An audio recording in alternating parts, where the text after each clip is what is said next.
Hi everybody, so today we're going to be talking about the extrusion process. So I'm just going to go over the process and then I'm going to do a separate video about the benefits. But I just want to give a little background first. And to be honest, I know some of you have never even seen an extruded nugget.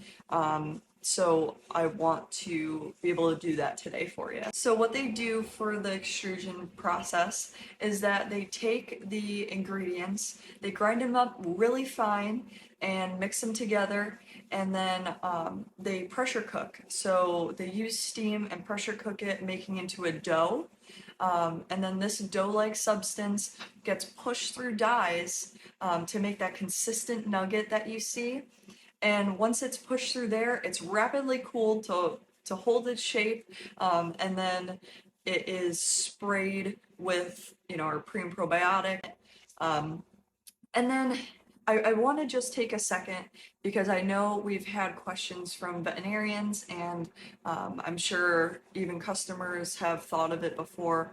Well, in this cooking process, doesn't the guaranteed analysis of what you see on the bag and on the feed tag, is that true? Is it meeting to that because of the process?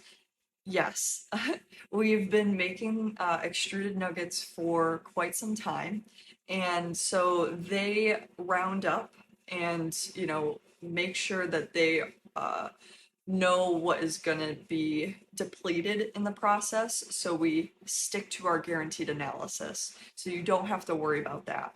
And like I said about the pre and probiotics being sprayed on afterwards, the probiotics are not going to be killed in that process, so they're going to be available for your horse.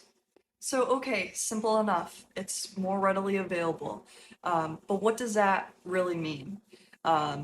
So a lot of times you'll see that people going from pellet to extruded are feeding less in pounds, not in volume. So it looks to be either the same or more because those nuggets are less dense. But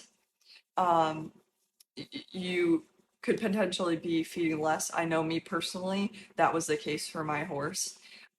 And then, so one point I just want to put in this video, and then I'm going to talk about more benefits in the next one, is that with this cooking process, what it does is it starts to unwind those proteins and starting to break them down so that they're more quickly available to your horse as the amino acid that they are going to utilize. So that, with it being starting to be broken down in this cooking process, that means it's going to be available to them earlier in the digestive tract.